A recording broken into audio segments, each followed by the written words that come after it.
Ja, meine Damen und Herren, das ist heute schon noch ein wenig anders als bei den 17 vorhergehenden politischen Salons. Ich freue mich sehr, Sie hier alle begrüßen zu dürfen, Mitglieder der Schulgemeinde aus allen 3 Gremien oder Menschengruppen, sage ich mal, Schülerinnen und Schüler in erster Linie natürlich, Lehrkräfte, Schulelternbeirat, gegenwärtig und vergangene. Ich freue mich, aus dem Sponsorenkreis begrüßen zu dürfen den Herrn Jansen von Optivision, Herrn Räuber, Herrn Metzger von der Sparkasse Langen-Seligenstadt. Ich freue mich von der Kommunalpolitik erstmal Herrn Bürgermeister Gebhardt zu begrüßen, den Herrn ersten Stadtrat Löbig. Ja, und dann, last but of course not least, our guest of honor, Consul General Mr. Herman. And I'm really delighted to welcome you here tonight, and you and your team. And we're all, I'm sure, really looking forward to listening to you, to hearing lots of interesting things and to discuss them afterwards. Thank you very much for being here, and I'm not going to say anything else. I just want to wish everybody here an exciting evening. Thank you very much, and now the floor is yours.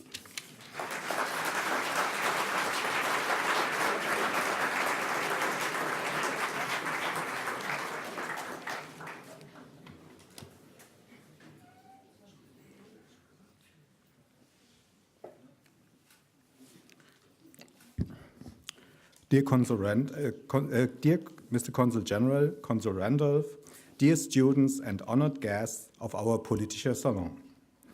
It is always exciting for us, particularly in times of an election campaign, to speak about American politics and society. Germany and the United States of America are connected by an intensive friendship. Both states share many common experiences, values, and interests, even if there are some controversies now and then. However, besides the values and interests, common history also plays an important role. If a German citizen thinks about the most important events of the common relations of the past 70 years, then the Americans performed outstandingly in the case of the fall of the wall, the Marshall Plan, and the defeat of fascism in Europe and Germany. However, the quarrelsome issues of the recent history play a minor role.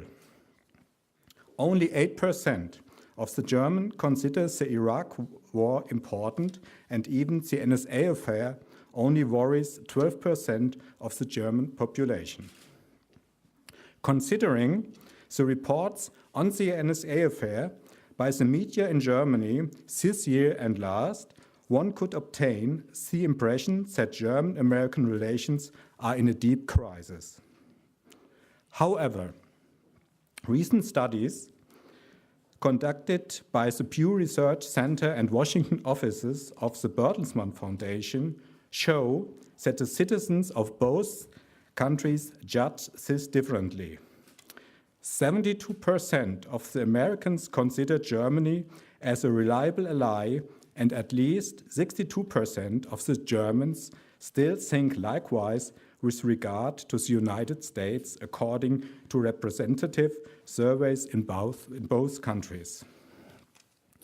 The American way of life, the transfer of habits, customs, behavioral patterns, and products have changed our society significantly. For many people, US TV series and shows, fashion or music have become a beloved aspect of everyday life. However, what is much more important? The German-American friendship is an integral part of everyday life for schoolboys and schoolgirls, students, scientists, artists, and politicians who are in constant exchange with each other. And yes, indeed, Our school is a very good example of this phenomenon. For the older generation, the experience with the concept of the American way of life was very much a direct and intensive one. Thus, thousands of American soldiers were stationed here when I was the age our students are now, and of course, this fact and presence shaped our perception of the United States. A very famous example is Elvis Presley, who was stationed in Bad Nauheim and Friedberg. No one touched the soul of the German Jews as he did. Who doesn't remember the music and radio channel AFN and his German broadcaster, who started his moderation like this? This is Werner Lampe from the Rhine-Main Weather Detachment, and finished his statement by, "The Taunus Mountains are very cloudy." Even so, this anecdote may stimulate a smile on many faces. It must be stated that large parts of West German society have ambivalent attitudes towards American politics and culture. This became true during the time of the Vietnam War. The present different assessment of various political issues, such as TTIP or the whole NSA complex, will not pose a huge threat to this solid fundament. The American Institute for Contemporary German Studies, AICGS, at the Johns Hopkins University in Washington, agrees with this assessment and comes to the conclusion that Americans and Germans at the same time would not see each other as a perfect dream couple, but rather as a couple whose principles are dominated by reason and respect. Sometimes these kinds of marriages may last longer and are more stable and robust. And exactly this form of stability creates the basis for a discussion and debate led by Realpolitik. The students in our school, the young generation in general, take quite a neutral approach towards the American society, politics, and the culture. Most of these areas are judged continuously in a positive way. Certainly, the US President Barack Obama, who is widely seen as unconventional and cool, has contributed to this positive image. Back then, his campaign motto, "Change," was celebrated not only by many Americans, but also by many Germans in good old Germany. Yet, this observation needs some more scrutiny and refined approach. English as Leistungskurs or advanced course is by far the most often selected subject in our school. An intensive school exchange program has been established with the Oregon High School in Wisconsin, which has been the most popular exchange program in our school for 20 years, and it's still in place. Students who wish to participate need to undergo a complicated procedure due to the fact that the demand is much higher than the slots available. An interesting fact is that the widely positive assessment of everything American corresponds with slightly distinguished knowledge about the nation itself. This observation refers to a lot of areas and is something I observe in my everyday work. It is especially true when it comes to political and historical aspects. As usual, the interest in political issues rises with topical events or processes. The presidential election in the United States have a far-reaching impact on virtually everything. They are not just about the office itself. This characteristic feature became especially evident by the election of Obama as president of your great nation. The electoral system in the United States differs very clearly from ours. We don't have primaries and caucuses and an electoral college. To enhance the interest in this complex system and to be able to pull knowledge from, it is the actual duty of political education also of our Politischer Salon. This interest are aroused firmly, for example, when my advanced courses were invited to join your election night celebrations in 2008 and 2012, dear Consul General. The gained impressions were very authentic, especially as we represented some of the very few German guests attending. These impressions, the atmosphere and the conversations led into something special to all of us, something that you cannot learn during everyday lessons at school. Ladies and gentlemen, dear students, in 1967, the French intellectual Jean-Jacques Servan-Schreiber wrote the very notable book, The American Challenge. In 1967, CEU was still called EEC, our chancellor was Kurt Georg Kiesinger, and General de Gaulle was French president back then. Starting from the economic relations between the United States and Europe, with special regard to political and social aspects, Servan-Schreiber's work described and analyzed the necessary changes in the European states. Servan-Schreiber has understood challenge not as a meaning of provocation, but rather as a challenge to find an appropriate response. Today, about 50 years later, and with a temporal distance to the transformation processes, it is evident that Europe and the United States have accepted this challenge as a real challenge. And this is positive for Europe, for the United States, and for Germany at the same time. Dear honored guests, by the creation of the Politischer Salon, we want to contribute to the fact that critical thinking and political and social commitment need to be promoted and taken seriously at all times. More political education is needed, and more politics and economic lessons in schools are needed, not less. In times of change and political instabilities, this demand becomes clear and legitimate. This process also needs to be discursive. After all, this is exactly what a good and solid political education cries out for. But all of this is not enough. Dear Mr. Consul General, it's a great honor for us to have you with us today. We are also very proud to have you as our honored guest. We are now looking forward to your speech.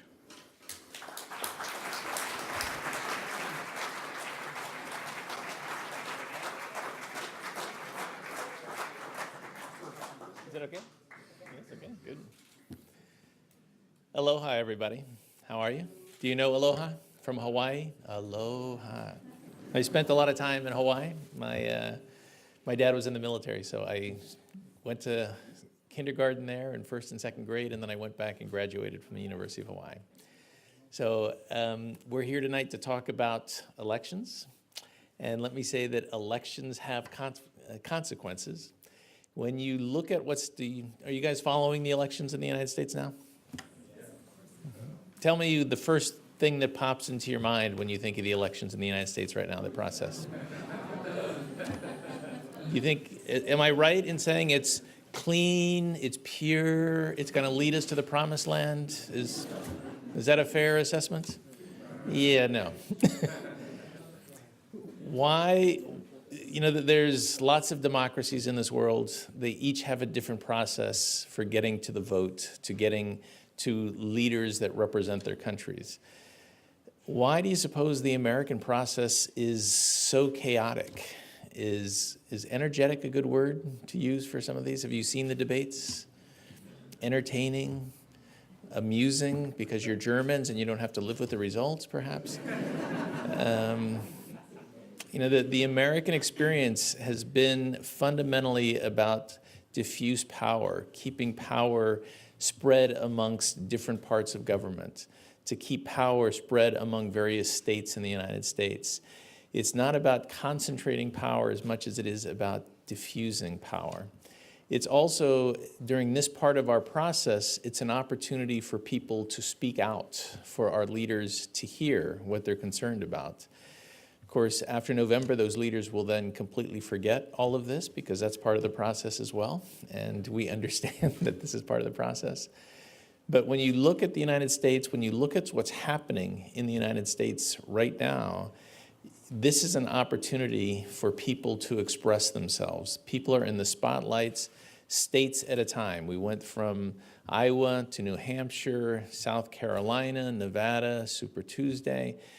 What happens for each one of these election cycles is people in various parts of the United States have an opportunity to tell the politicians what's important for them. And the politicians are busy trying to calibrate, to learn from each part of this to what is important to the population in the United States. And they're trying to build coalitions so that they can achieve their objectives once they get elected.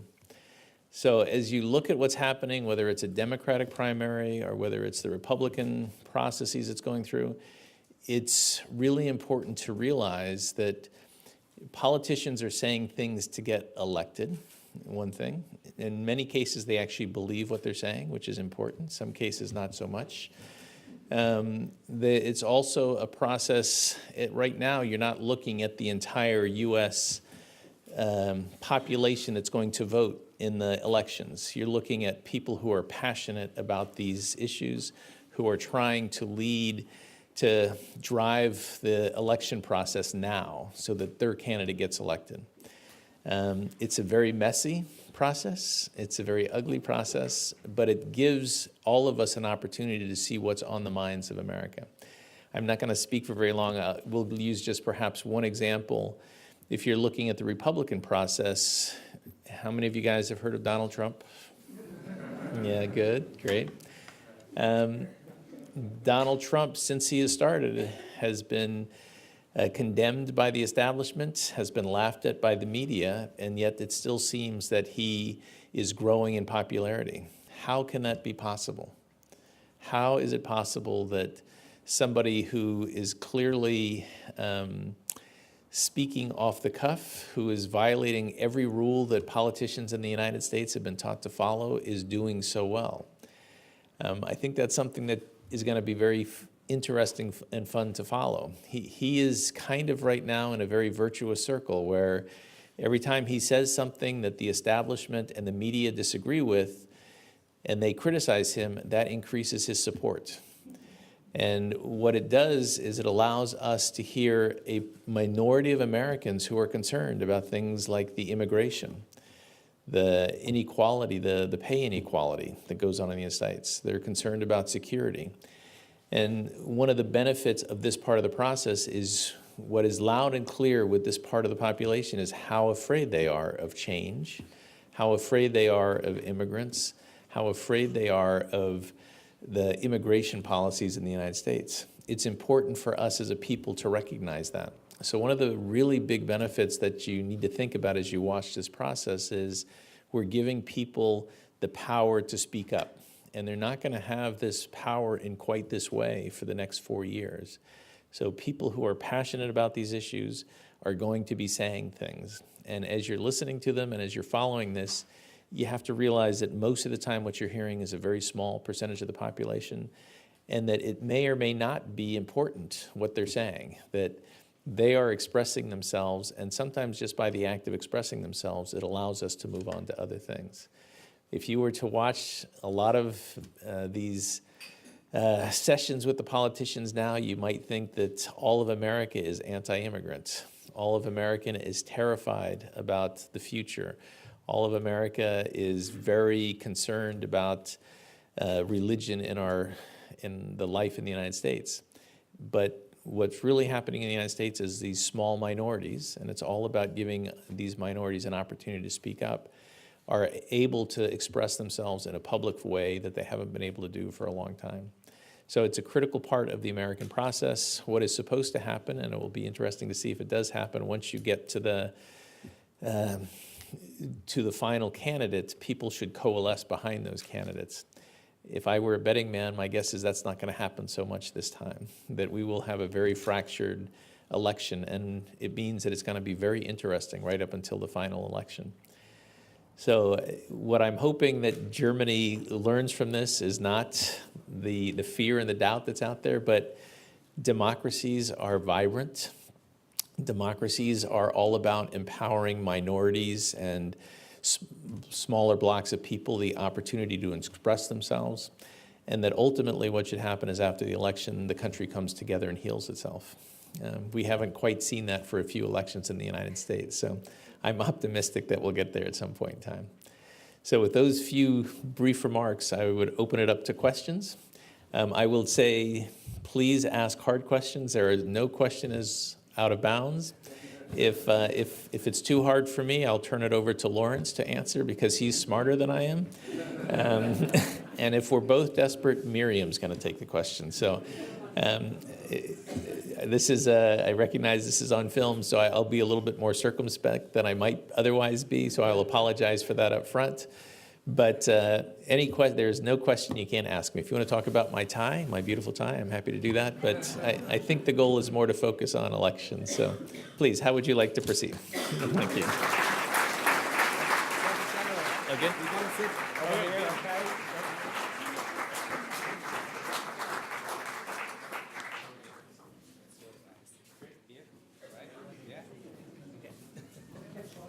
Oh, Lawrence is going to go. And Miriam? Yeah. That's a bit low. You're a tall man, right? It's perfect.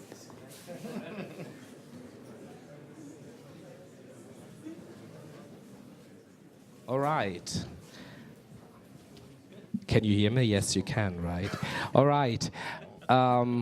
First of all, we do the interview part a little bit, and then we open it up for questions for the audience.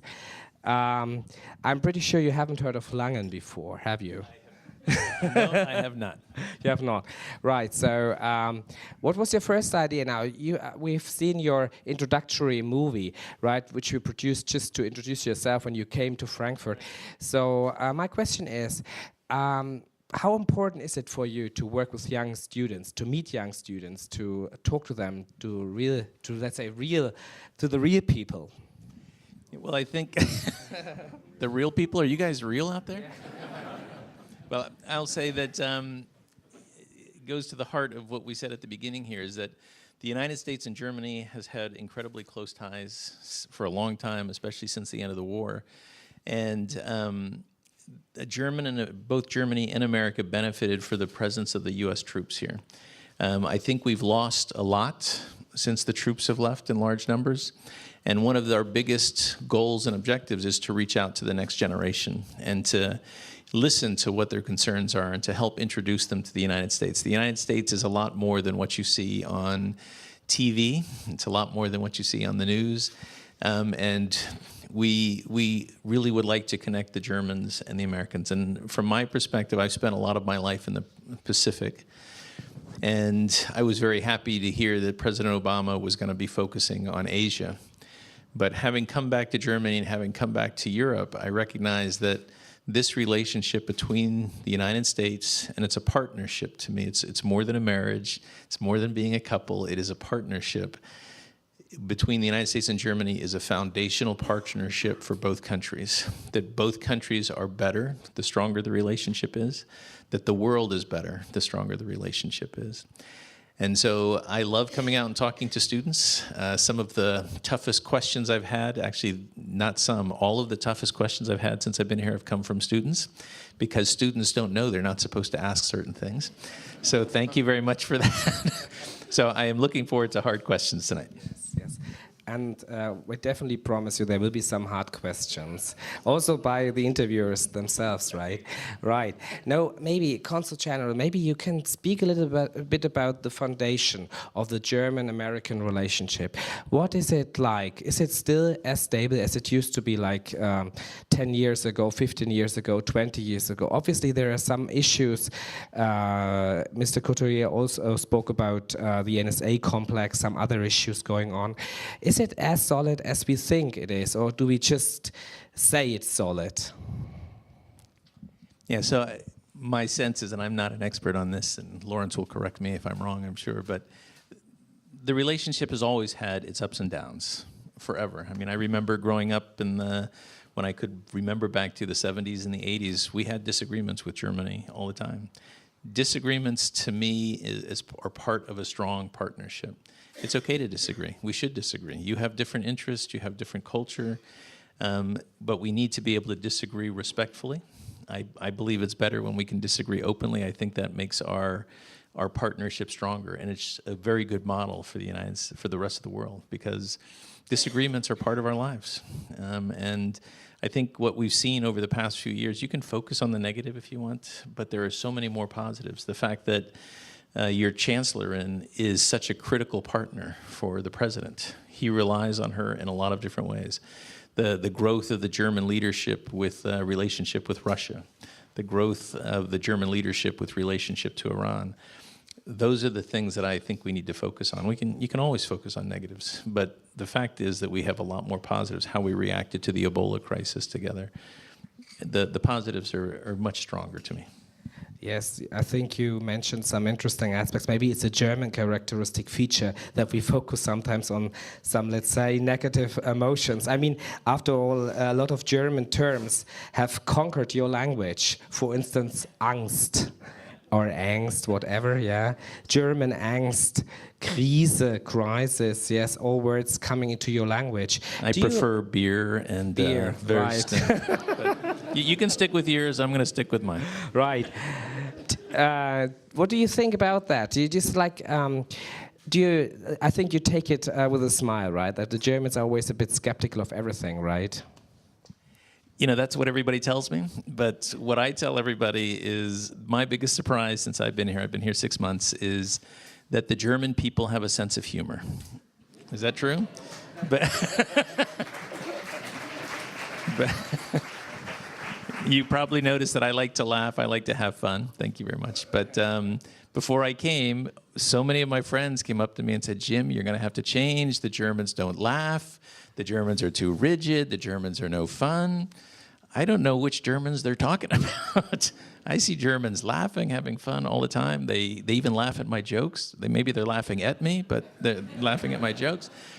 So, yes, I hear about the angst, and certainly I encounter some of the negative stuff, but by and large, I find the Germans to be frank and open, and most of them like to laugh and have a good time. You don't know any of these Germans I'm talking about? Right, in a minute, the students will definitely pose some interesting questions to you. Mr. Consul General or Consul Lawrence, as well, what would you say, talking about challenges, that since this is like a very, let's say, an anchor motive here in this discussion, what are the challenges for the next President of the United States? What would you say?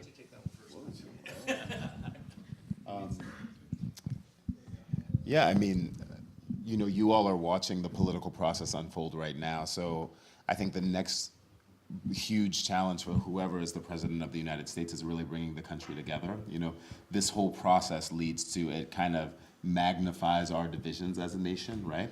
That's, you know, you have the Republican primaries, you have the Democratic primaries. Generally, people who vote in primaries are the kind of most extreme in the party. Not generally, but often. So you're seeing kind of the most left and the most right on both sides. So whoever is the next president is really going to have to be a president of every American, not just Democrats and Republicans, and really work on bringing that together.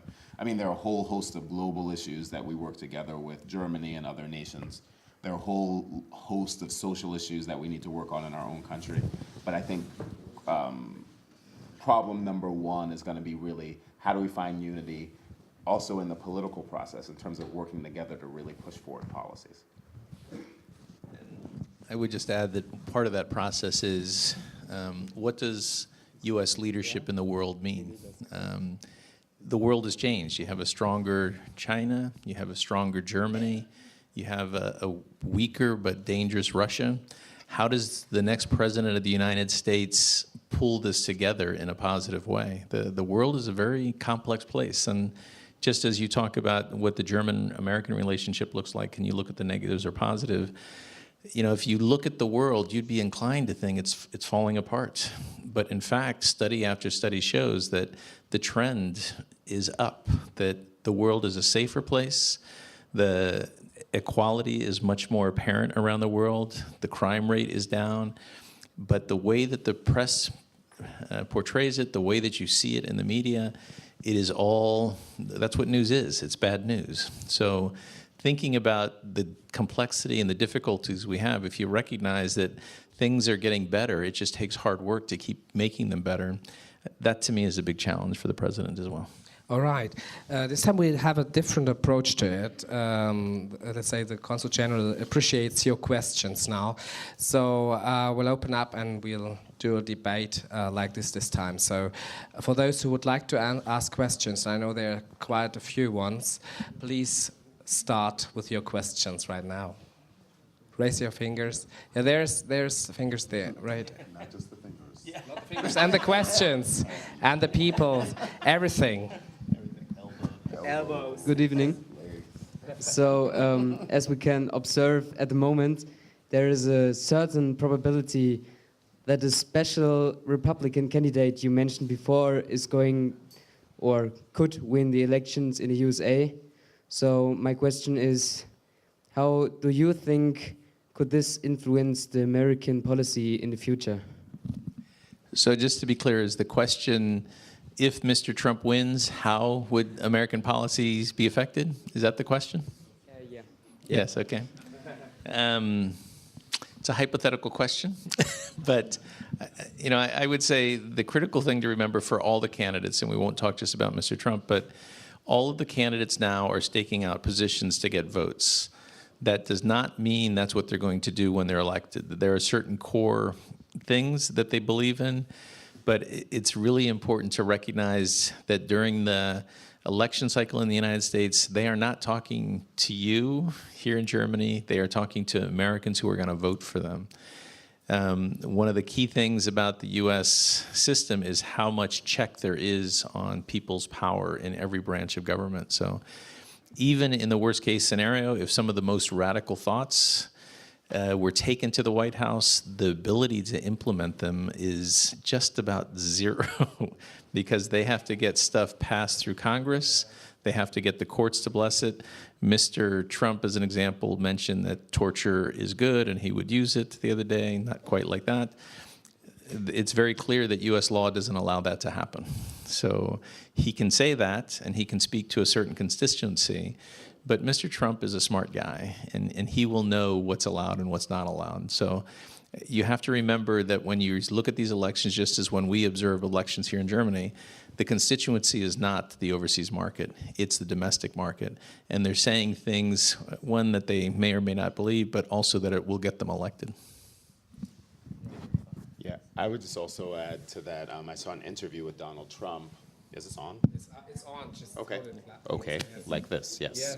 It's a small story. It's okay. I saw an interview with Donald Trump the other day, and it was really interesting and very telling, I would say. And it just kind of spoke to me that he is actually pretty calculated and knows what he's doing. And he basically said, I say a lot of things on the campaign trail because that's what people want to hear. And people, my base wants this, they're excited about it, and that's how politicians work. And he actually, unlike other politicians who would never actually admit this, he said, I'm saying all of these things, and most of these things I won't actually do, or I won't be able to govern like that, but I'm saying this to get this support now. So it was really interesting just to hear him in his own words kind of admit that, yeah, I am saying a lot of really crazy things now. So that was fascinating to hear him say that in so many words. He said it a little bit more delicately, but not so much, actually. Next question, please. There are hardly any questions. Hello. You have already mentioned in your speech that Donald Trump has been condemned by the establishment. And according to most national polls, he's actually gaining on votes. And when you look at somebody like Bernie Sanders, and he's actually gaining on Hillary Clinton. So my question is, how is it that somebody who's so far from the moderate establishment is actually doing so well? So my view is that it's a very easy thing to understand. That there's a fair percentage, maybe 20% of Americans that are very frustrated with government They're very frustrated with the media. They're very frustrated with the establishment. They have been expecting change, whatever that change is, for 20 years, 10 years, and it hasn't happened. So they have lost faith in that establishment group. And so for that part of the population, many of whom are very active in these primary states, every time the establishment criticizes Mr. Trump, it boosts his popularity, because it's proving to these people that what Mr. Trump is saying is right, because the establishment is getting pissed off, so that's okay. And the media is reporting on all the false things he's saying. They don't trust the media. So they say, I don't care what they say, I believe Mr. Trump. So it's kind of like this virtuous circle for him right now. How much longer that can go on, I don't know. He doesn't, because of the large number of Republican candidates, he doesn't need a majority. All he needs is what he's got right now, which is 35%. That's probably enough for him to win the primaries for the Republicans.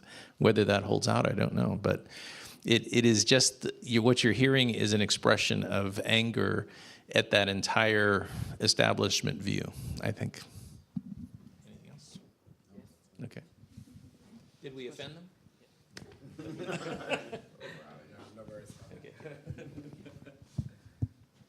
Hello. Hi. With whose campaign agenda do you identify yourself with the most? So I am rabidly independent. So I can honestly say I don't identify myself with any of them. I am a hybrid. There's bits and pieces of many of their campaigns that I like. That sounds like a cop-out answer, but it's true. I am not a registered Democrat or a Republican, and for years I would just vote by whoever made the most sense. But I haven't done that for a while because I've been fed up with one of the parties, which I will not name. Afterwards, over a beer, I'll talk about. How about you?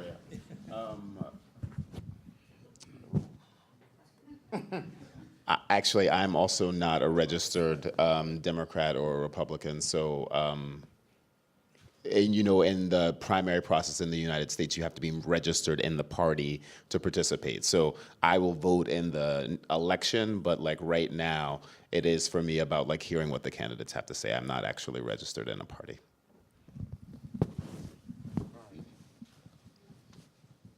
Hello, Mr. Herman. What do you think? Who of the candidates could handle the problem with the illegal immigrants in the U.S. best, and how would you solve it? I honestly haven't heard a good plan yet for dealing with the illegal immigrants. I'm a consular officer by trade, so that means that I've been dealing with visas and passport issues and immigration issues since the early 90s. Part of the problem that we've had with illegal immigrants in the United States is that it benefits two groups that would seem not to like each other. One is it benefits companies that are looking for cheap labor, and so that's on the right. The second is that it benefits the left-wing groups that are trying to take care of people who feel that people would be better off coming to the United States. And this coalition has allowed, from my view, very lax laws to be in place. It doesn't really penalize people for coming across the borders or for staying illegally. And I think it's too bad. To me, if it were up to me, the first thing I would do would be to get every illegal immigrant a document that allows them to work in the United States. Not to stay necessarily indefinitely, but the fact that these individuals don't have permission to work in the United States means that they are subject to being preyed upon by people that not many, I don't know the numbers, I will say some of them are being misused, they're not being paid enough, they're afraid to go to the police, they're out of the protective systems of the United States. So if it were up to me, the first thing I would do would make sure that everybody that was in the States had permission to work. That will never happen because people are afraid of it. But to me, it's just very un-American to have 11 or 12 million people in the United States who are not part of our system and are having difficulty to being protected. The United States policy, the best way to deal with this problem is ultimately something the United States has been trying to do since the 80s, which is to build the economies of the countries where these people are coming from. Mexico, Central America primarily. Certainly our policy toward Cuba is about strengthening that island's economy as well.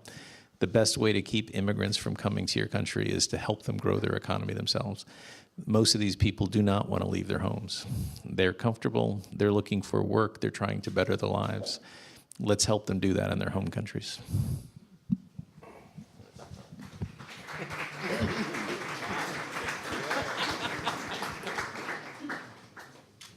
It's a very sensitive issue here, right? It is a very Immigration, yeah, definitely. Good evening. Do you think it is a good idea that the American election campaign is focused on the presidential candidates and not on the parties? Yes. I mean, at the end of the day, you've seen two presidents that you guys probably remember, President Bush and President Obama. Elections have consequences. Those are two very different people with very different world outlooks who have surrounded themselves with very different people. So whoever is leading the party, that makes a difference. The party has some impact, but the person who's the president generally gets to set a lot of the agenda to get stuff done. So yeah, once you get into the primaries a little bit farther, you'll actually have the agendas that actually will lay out what the platform is. But to me, that's not as meaningful as the person who is actually leading it and driving it.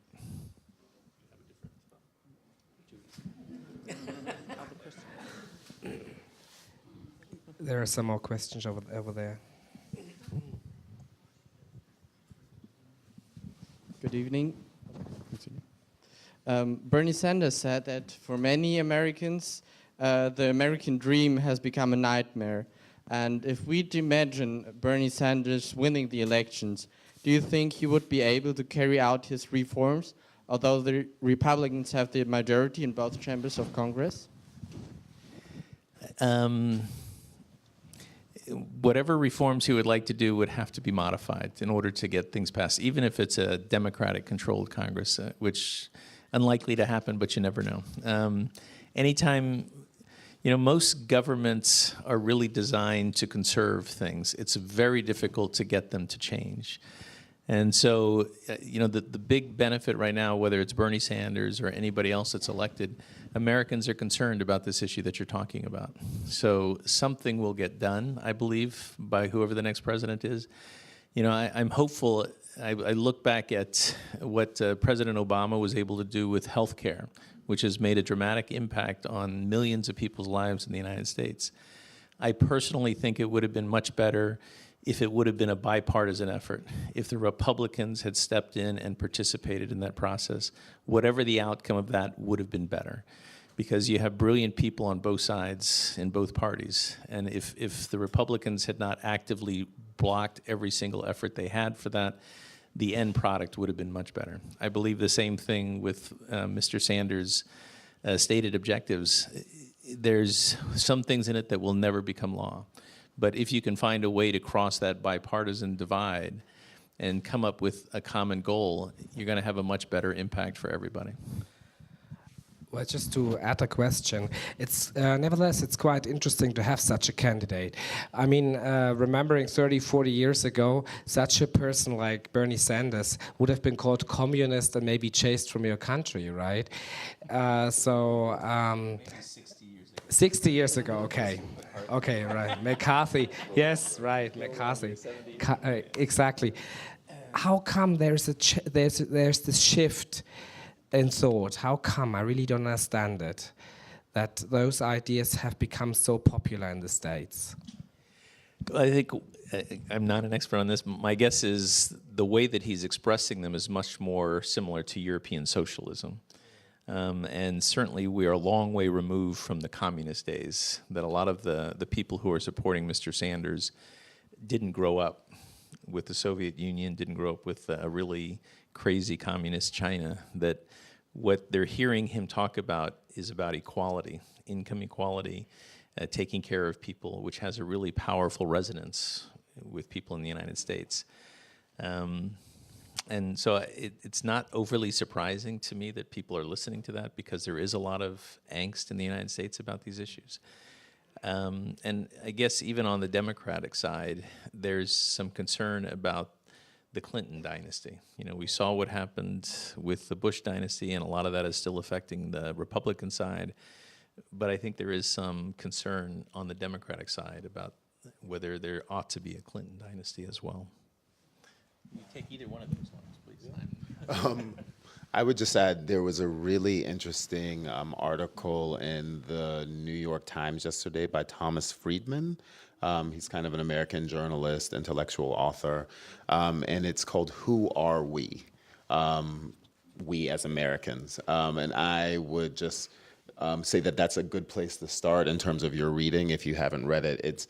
It's really a good article, and it talks about how Bernie Sanders actually could come, like really people didn't see that coming. The establishment and the Democratic Party did not see Bernie Sanders having the popular support that he's been able to galvanize among youth and women and other groups. But it's been really fascinating to watch, I have to say. And no matter what happens, it's really changed the political landscape a little bit, because even Hillary Clinton has had to move her message probably a lot more to the left than she would otherwise have had to be right now, given, you know, just his messages being so progressive, basically.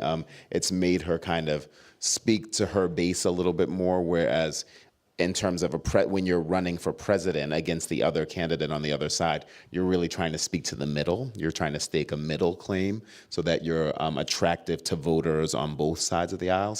Because you'll have to pull away some Republicans to win the presidency. And he's made her he's way left, and he's made her push pretty far to the left too. So that's been interesting to watch. There are some more questions, please. Yes, Marlet. Good evening. It seems like criminal justice is one of really important topics in the presidential conversation, and I believe that you heard of the Black Lives Matter activists who disrupted many campaign events by Hillary Clinton or Bernie Sanders, demanding that the candidates acknowledge the disproportionate impact on law enforcement on Black communities. And while Democrats generally come to embrace the slogan Black Lives Matters, lots of Republicans avoided, saying that it's racially divisive or that's not right, and they should say all lives matter. And I personally do not really understand why there should be even this discussion about whether it should be Black Lives Matter or all lives matter, considering the issue many African Americans are facing in the United States. And how do you feel about it? What do you think about the whole thing? You know, Lawrence sponsored a Black Lives Matter, what was her name? Opal Tometi. She's one of the founders of the Black Lives Matter. That came here and talked about this issue. And what I said when they foolishly offered me the chance to speak to the group was, it's really appalling to me. How many of you guys have smartphones out there? Used them? Seen them? Everybody, right? So a smartphone has been around for 10 years. It has spread through the globe, right? It's in the smallest villages in India. It's in the villages in Africa. Everybody knows what they are. Everybody uses them. It's technology that has just flowed through the world. On the other hand, 230 plus years ago, the Declaration of Independence, the Constitution of the United States, codified freedom, human rights, and all kinds of other democratic ideals. 230 plus years later, it still is a problem for us. Over 160 years after the American Civil War, where we thought we finally bridged that gap, we're still fighting for many of the same it's better, but we're still fighting this problem. 70 years after the last World War ended, 70 years after the founding of the modern German state, we're still fighting that issue here. There is something deeply human about our desire and our need to judge and segregate people. But that inheritance of ours comes from a very different place, where we needed that ability when we were living in small tribes and trying to survive on very little. It has no place in modern society. And education has to happen so people can understand that, you know, it's okay to judge, but you have to get past that, that's not the final stand. The United States still has a long way to go. You know, 50 years after our civil rights movement and the Civil Rights Act was implemented, we still don't get it right. It's an education problem. There are systemic issues that we have to fix. It is, yes, of course, it's all lives matter, and this doesn't just apply to the Black community, but movements don't get by with amorphous all lives matter, right? Movements need a very powerful symbol and image, and right now that's the Black community. You know, is it one side, one individual's fault? No. There's enough blame for this problem to go around, whether it's, you know, the political leadership, Black leadership, white leadership, yellow leadership, it doesn't matter. We have to solve this problem together, and it doesn't help us to talk divisively about it. It's not an easy process, and it's going to take a lot of work to get us to where we need to be. To me, that's a little bit different than judicial system fixing. We have a lot of problems there that we have to fix as well. So, young man, correct me if I'm wrong. No. A few points. One, some of the Republicans actually are talking about the issue, so I wouldn't paint the brushes broadly saying that it's just Democrats talking about it. Actually, Rand Paul in one of the debates gave a really impassioned debate about really needing to deal with the race issue in the United States, and talked about the criminal justice system being even for the same crimes. Often Black people get longer sentences, or, you know, are picked up for things that white people aren't picked up for. So, I mean, I think there is some consciousness on the other side, on the Republican side. So I think that they are talking about those issues. The issue is most Black people in the United States aren't voting Republican. So it's not a natural base that they have to talk about, right? Like, it's not something that in a campaign they have to talk about. But interestingly enough, they raise those issues anyway among themselves, and they are talking about them actively, some of them.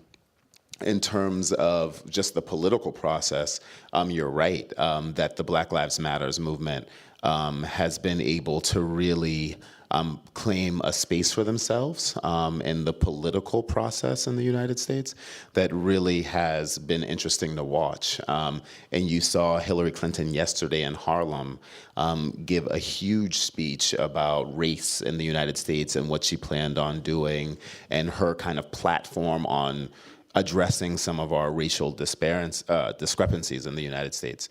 And Bernie Sanders, you saw, he did a huge sweep. He started at Morehouse College, which I'm actually a graduate of Morehouse College, which is a historically Black college. So there were schools founded after slavery because of segregation. Black people weren't allowed to go to white schools, and so he started his kind of sweep through the South at a historically Black university, talking about racial issues and how we can work on that. So candidates are talking about this issue because it's something that is really polarizing in the United States, and is something that needs to be addressed. To your point about Black Lives Matters versus All Lives Matters, you know, we had Opal Tometi here a few weeks ago, and she was one of the co-founders of the Black Lives Matters movement. Her and 2 other women kind of galvanized a lot of other social leaders. And it was interesting to me, she said, you know, of course all lives matter, right? But it's not all lives that are being attacked. You know, it's not all lives that are being killed in the street. So we can say all lives matters, that's true, but we're trying to address a certain social problem, like a certain social sickness, actually. And so to say all lives matters is kind of denying that there's a sickness, and to deny that sickness is not to deal with it. So it was really interesting to get her perspectives on that, and also for her to speak with German leaders in the Black German community. She was here for the Initiative für Schwarze Menschen in Deutschland. It's their 30th anniversary, and talking about racial issues in Germany. And there are plenty. So that was interesting to hear, you know, that exchange between what's going on in the United States, what's going on in Germany with Black communities, and it's really an international movement. So that was fascinating. Yes, please, yes. You're right. Like, I mean, the race issue is an important issue here. I don't like the word race. You know, the German word Rasse. Rasse is a problem here, but it's a big issue. Especially we talked about immigration before. The Germans, you know, we have got some tendencies right now politically as well, right? That even established leaders like Horst Seehofer from Bavaria uses words and language I personally find quite offensive, right? And I think most of the people here are very worried about which direction Germany heads towards. But it's definitely a great and big issue here in Germany as well. And we are really, really worried. And we don't judge the United States at all. We just, you know we have got the same issues. Maybe not the gun shooting and stuff, but we have similar issues here. Like to ask about the policy, about the international policy, because we all know about the refugees that needs help, and we all know what the policy are doing, and because of them, and it's not that easy to save that many lives. What would you say as a U.S. consul to save that many lives? There are more than 5 million people who tries to escape from the situation, from the terrorism in Syria, and we also have the attacks in Paris and the attacks what happened 2 times in Turkey. What would you say about that?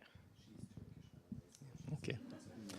So, I mean, to me, this is the defining question for Germany to answer, maybe for the world to answer, maybe for the EU to answer, that the refugee, but I see 2 fundamentally different issues and questions, and I don't like to put them together. One, the terrorism issue is completely different from the refugee issue in my mind. And when you conflate the 2, you create a linkage that just simply doesn't exist, I believe.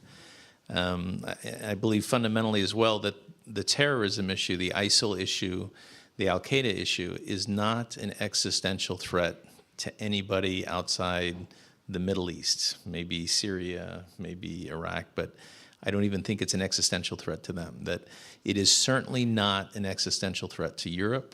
It is not an existential threat to the US, meaning they're not threatening who we are or our countries.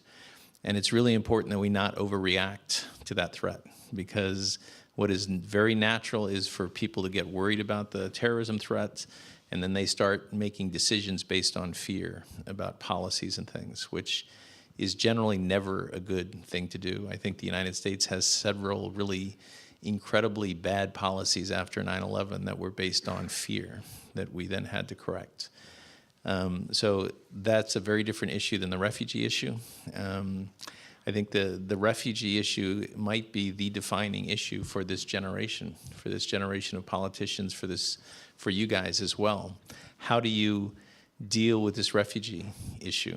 The United States policy since the end of World War II has really been keep the refugees close to where they are, pay the UN agencies to house them, to feed them, to educate them, and try to find stability in the region so they can go back. It's been very difficult in Syria. It's been difficult in Libya. And part of that problem was a lack of funding for the UN agencies that dealt with this. Part of it is it's been going on so long, and we didn't, the world community didn't support Turkey the way they needed to support Turkey. I think we're trying to do that now. Once the refugees move on from those areas, it becomes an incredibly difficult problem. And the fact that they are here in Germany largely now creates a really bad environment for trying to fix it. It's a very difficult thing for German policymakers to figure out a way to adequately handle 1 million immigrants. And if 1 million refugees come again this year, it's going to be almost impossible to deal with. So if you're asking how the United States can best support that, and the candidates, continues with this administration in particular, continue supporting the UN agencies that are trying to fix this problem, continue to work with our international partners to stabilize Syria so that people can go back home as soon as possible. I would love to see the United States much more involved in helping the EU resolve this internal problem. The issue that I believe we have is that the EU can solve this problem by themselves. They're wealthy, they're talented, they have the people. What they don't have is consensus on what the right answer is. And when you have 28 different countries with different interests, different goals, it's a very hard thing for them to resolve. And I wish the United States could figure out a way to come in and help the EU solve this problem. This number of refugees in the EU is not a problem. 1 million refugees in a country of 500 million, or in a zone of 500 million, is not a problem. This many refugees in Germany, if it continues, is a problem for Germany. Do you have an easier answer? It's a mess. That's my answer. I don't know. It's a hard question. It's a really good question. I would say two things. One, so I spent most of my career working in the Middle East.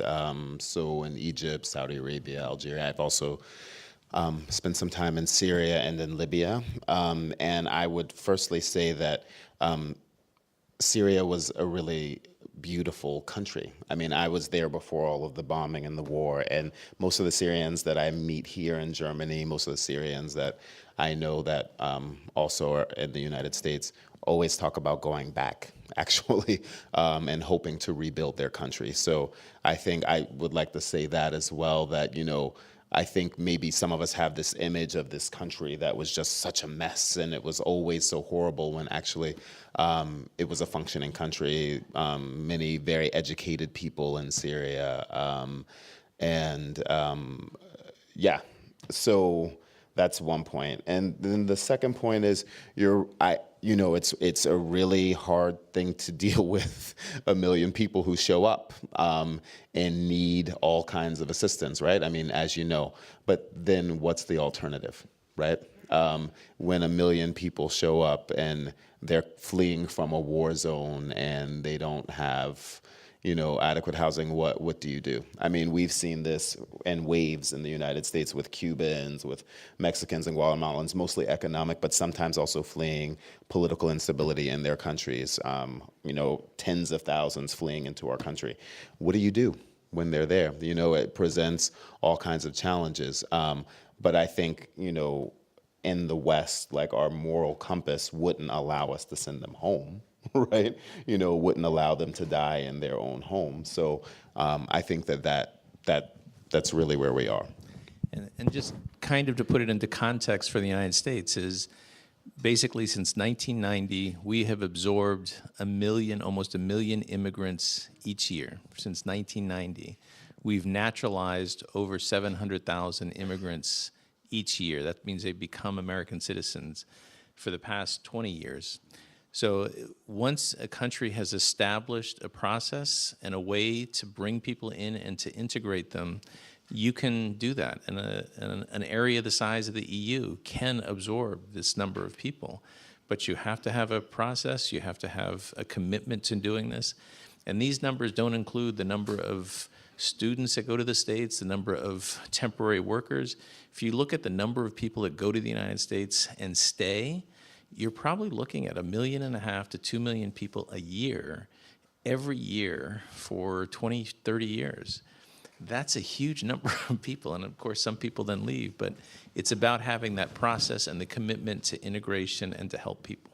And these are immigrants, not refugees, but the point is there's a way to have a process that can actually make this work. Maybe just to add a question, does religion play a role here?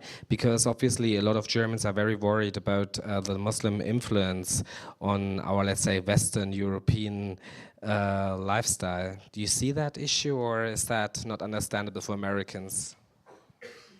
Well, I think if you have watched the news, clearly there are people in America who believe religion is an issue, but we've been bringing people from all religions, not in the numbers that are coming to Germany right now, but certainly in large numbers. And, part of that integration process for me is people have to accept what the values of their host country are.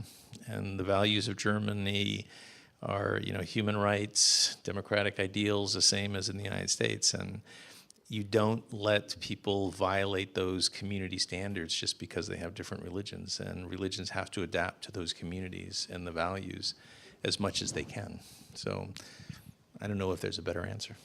I would just say that the issue with religion is more an issue in the West than it is the other way around, right? In our countries, to be frank, there's a lot of Islamophobia. There's a lot of people that actually don't know anything about Islam or about most Muslims, and they make a lot of really, they assume the worst. They, assume that, Muslims are against women and they're really horrible towards women, or, they have these list of stereotypes in their mind. And for someone who spent the most of my adult life growing up in the Middle East, living in the Middle East, I can tell you that people in the Middle East aren't like that. They're actually like us. There's not that, they're people, there's not that much difference, people are people. So, it was really interesting to be here and listen, and also in my own country to listen to people talk about, everyone has an idea of what they believe Muslims are like or what Islams are like. So the issue is not with, I would say the issue is not with Islam, it's with us, with the West, and understanding that we actually in the West have a problem with Islamophobia. Is that not an issue for the US, even remembering that the terrorists of 9/11 were Arabs who have moved to Germany? It's not, even if you recall this fact. So is what a problem? I'm missing your question. What is your question? You said that so many Maybe there's the mic here. Hold on, Mr. Kartner, for a second. There's this mic, and then you. I just didn't miss it. So. Yes, you said so many refugees coming from North Africa, from Muslim countries, moving to Germany and to Europe is not an issue for the US, even if you remember that the terrorists of 9/11 were also Arabs who have moved and were living in Germany at that time. Could be that for the future, even some. Again, I think it goes back to what Lauren says. Certainly the people who are afraid of Muslims have an image of Muslims that I believe is not true, right? That it's that terrorists, that they're all jihadis, that they're all coming to kill us. That's just not a true rendition for what a Muslim is. I think if you would look at the United States and look at the number of mass killings and who's doing that, it's white men with guns and Christians who are doing this. So if you held us to the same standards, you could say pretty easily that it's white Christians that are the bigger threat. There was, after the last time that a white man killed a bunch of people, there was a lot of articles that showed how many people have been killed by Muslims in the United States compared to white men. There is no comparison. And so this gets to the heart of what that stereotype is. And it's 100% normal, because most Americans never even thought of Muslims until 9/11. Maybe most is not the right word, but, and so that image is seared in their mind, that this is a group of Muslim men. The vast majority of Muslims, just as the vast majority of Christians who would condemn the Christians killing others, would certainly condemn these individuals and not say that they're not true Muslims. And we've heard that repeatedly. So it's really important to figure out who we're talking about here. If we're talking about terrorists, they exist whether they're white, they're black, they're brown. Those people should be condemned, right? And they should be thrown in jail, and they should be, and all of our countries have ways to identify and protect us from those. It's not 100%. You can't live a risk-free world, but it's not fair to anybody to conflate this very, very small group of people doing bad things with an entire population, especially when the entire rest of the population continuously condemns that behavior. You're the expert, is that it? Okay, next question, please. Okay. Okay. Happy to have a question. In other context, you said before both Bernie Sanders and Donald Trump are getting very popular in the US because they do not belong to the establishment, or they are against the establishment. What do you think has brought Americans to be so tired of the establishment? Maybe the extreme unequal distribution of income and wealth? Which is the Yes, so What is the reason? it is certainly a lot of things. I would say one of the critical things is when you have, for the past 15 years, almost maybe 20 years, actually since 1994, maybe before even, that you have politicians and media who are actively attacking establishment figures and the government for being corrupt and being liars and everything else, so that the political discourse in the United States, and some will say since forever, but certainly in the past 20 years, has really been poisonous. And especially during the Obama administration, but partly in the Bush administration, where there's not been an effort to come together to solve problems. And so every election we've had since 1996, perhaps, has been American people saying, we're sending you guys to Washington to work together. And it's mainly guys, and they're mainly not very successful at this, but we want you guys to work together to solve our problems. That's not been happening. And I mean, it does happen to some extent, but there's been a lot of obstructionism. There's been a lot of very political and public fighting. And Americans are just really tired of that. So part of it is fed by the income inequality, but to me, that's societies change, right? And government should help those societies change. And we haven't been able to do a very good job of doing that for our people. But I just think it's the public discourse is negatively affecting it. It may be partly social media, where people can have anonymity and say silly things without attribution, without any consequence. I agree 100% with what Lauren says. One of the key things domestically we have to do after the new president is try to figure out how to have a good social discourse. Mr. Consul General, time is flying. We've got only 13 minutes left now. So shoot your questions at the Consul General, please. Right, there's some left. The pupils, yes, first of all the pupils and then the parents.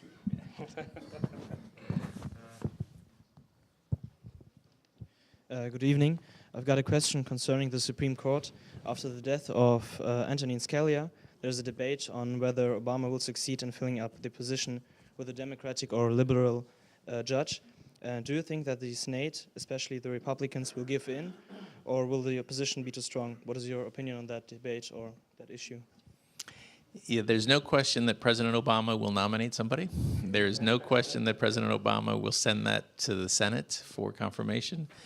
President Obama is, despite what you hear, or maybe the perception is, he's clearly very good at getting stuff done. And so my guess is there will be a lot of Republicans who do not want to allow this to happen. But, and it depends who he nominates. If he nominates a reasonable person that some of the moderate Republicans can get behind, there will be a vote. But President Obama is a very smart man, and he has a very smart team, and he really does want to put another person on the Supreme Court. So he is going to look very closely at who he thinks he'll need to pull enough Republicans to vote for the person. We'll see how well he does his calculus. I am not going to vote against President Obama. He's a very smart guy. Next question, please. Yes, just like people who haven't asked a question, please. Good evening. How would you judge Obama's achievements, taking into account that he wasn't capable to reduce the number of weapons or to install self-insurance when he was left alone? I'm sorry, I didn't understand the last part of that. Could you say that again? That he wasn't able to install a health insurance, a Krankenversicherung, what we have in Germany. Yeah. So. Yeah. I mean, I would say, to me, it's amazing how much he's done. Here is a person with relatively little experience in managing and leading a large organization. And in his first term, he was able to get, especially with the Democratic Congress, the health care insurance. But he's been incredibly successful at getting stuff done, despite the resistance. If I were to critique his efforts, I think the one part that he was not successful at was building that bipartisan support. I don't know if anybody could have, because the atmosphere was so poisoned. But if he had been able to do that early on, that would have been much better. I think he would have even been more successful than he is. But I think if you go back historically, it'll be pretty impressive what he's been able to do in his 8 years. Yeah. Yeah, I mean, I think from his own party, there are a lot of people who wished for a lot more, right? Like they expected more with Obamacare. But if you think about it, like in just the numbers, right, and like look at his presidency, right now 18 million more Americans than when he started have health care, right? That's a huge number. 18 million is a lot of people that didn't have health care before they have it now. We have relationships with Cuba. We've had diplomatic breakthroughs with Iran. Gay marriage is legal in all 50 states. I mean, if we would have said at the beginning of his presidency that we would have a healthcare system where 18 million more people would have healthcare, that gay marriage would be legal everywhere in our country, most people would have said, you're crazy. Like, absolutely not. But he's actually been able to push through a lot of things, in different ways, but he's been able to do it. So I would say that, he's going to be counted as actually a pretty successful president when it's all said and done, both on foreign policy, again, not perfect, lots of room for growth, but he's been able to do a lot of the key things on his agenda that he wanted to do. Good evening. A lot of Germans think that TTIP is not good for German health standards. Me as a student read a lot about it, and I think there are advantages and disadvantages, and I'm not sure what I should think about TTIP. My question is, do you think TTIP is a good option to improve the economic relationship between the US and Germany according to the certain health standards in each country? Yes. There's still more stuff to be negotiated. What I've been saying a lot lately is if Germans are concerned, anybody that's concerned might want to go look at the Trans-Pacific Partnership Agreement that has been concluded and is now up for debate. To me, that provides a baseline for what is possible to happen, and it doesn't mean that those are the agreements that we'll sign with Europe or that we'll try to implement with Europe, but it's not going to be any worse than that. And I think if you go and look at what those baseline agreements are, they're not as bad as people are making out the possibilities. So, and the other thing is, there's a lot of concern about this. The people who are negotiating these agreements are looking out for what they believe to be the best interests of their countries. So these are really tough negotiations, right? The United States has certain positions. The 28 countries in the EU zone have their positions. So, and everybody knows they have to go back to their parliaments and sell it and vote on it. So my guess is, and having worked with Germans now for 6 months, they're very good negotiators. They know what they want. And if they can't get to an agreement that they think they can sell to the German people, there's not going to be an agreement. So it's hard to talk about an agreement that isn't in place yet, but I'm confident that the people that represent the EU, Germany, and the United States are working on the best deal for what they feel the future of our relationship is. I would also just add that the standards actually aren't as dramatic as people who are against TTIP would like to make them out to be. I mean, every year 2 million Germans travel to the United States. None of them complain about getting sick from eating the food. They all enjoy it mostly. None of them are talking about like our cars aren't safe or driving off the road. I mean, I think for the most part, like our standards are actually quite similar. And in some ways higher. It depends on what. Sometimes the German standard is higher, sometimes the American standard is higher. So I think that, overall, like you just really need to think about it in a wider context, and that actually the standards aren't as, I would say, probably a more difficult sell with Asia, right? I mean, we were able to negotiate a deal with Asia, and those standards, there is even a wider gap there. But with European standards, they're actually quite similar.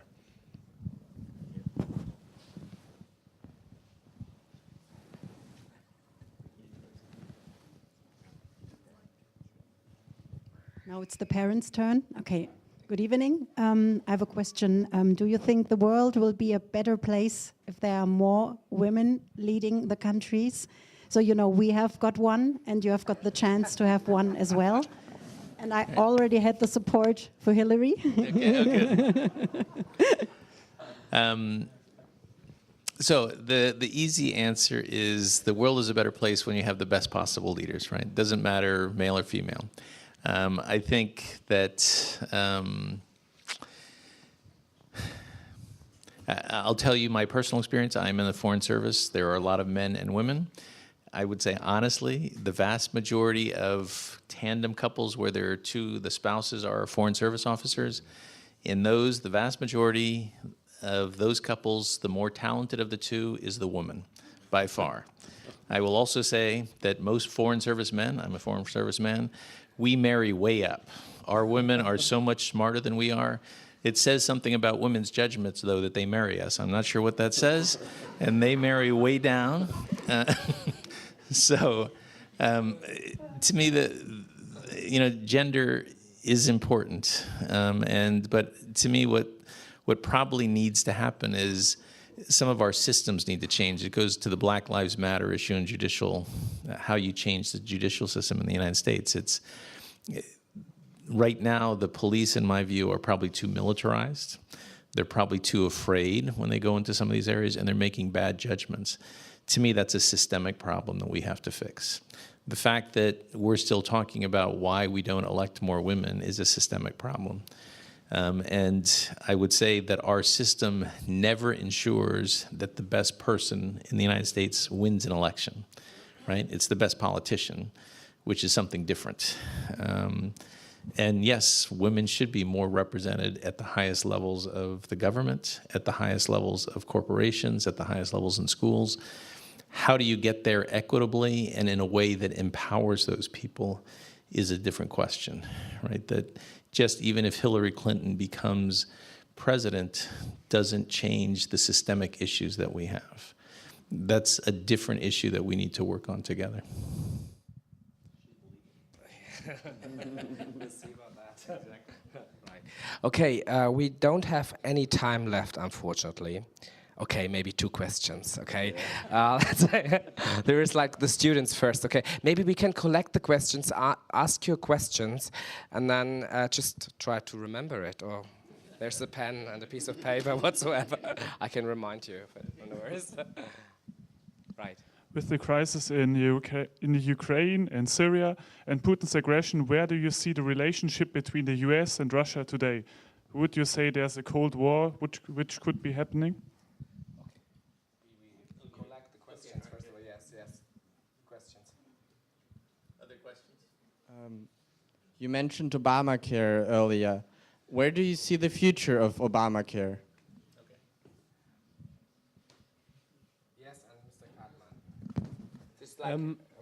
If Hillary Clinton became president, do you think her email scandal could affect her future corporations?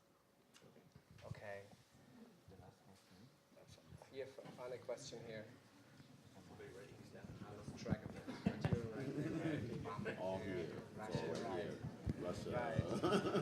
it. Yes, a very last question. 8 years ago, Barack Obama won the presidential election with a campaign focused on change. How is the feeling at the moment in the US? Do you think there is a wind of change blowing over the US at the moment again? All right, so you want quick answers to all this? Yes. All right, so the first one was Russia. No, it's not a new Cold War. I think the United States and Russia have a lot of interest in coming together, just as with Russia, with everybody. I think despite, it's really important just not to focus on what is appearing in the news. There's a lot of stuff happening in the background, and I don't think Russia wants a new Cold War. I don't think that helps anybody. So my hope is, just as what's happening in the South China Sea, these are postures that we need to work through and find some way to stabilize the situation. On Obamacare is going nowhere. No politician is going to put 18 million people off the rolls of health care. That's just not going to happen. Can we improve it? Yes, it must be improved. How to do that, I don't know, but it's got to be done in a bipartisan way. What was the third question? Oh, email. If she's elected, there's no issue. She's learned her lesson. She will use the government email account, and has the United States changed? No. I think that this is one area, I mean, sure, there's been a ton of change. We all change over 8 years. It has not been, as Lauren said earlier, has not been the change we all had hoped for and expected. We were hoping he would come to Washington and bring a sense of cohesion and stability and ability to talk to each other. That never happened. I'm not going to say who blame that is, but it hasn't happened. But it needs to happen. We still need that. Mr. Cartman, just that Not question, yet. quick. Not yet. Not yet. All right. Thank you so much for being our honored guest today. Thank you so much for being here. And yes.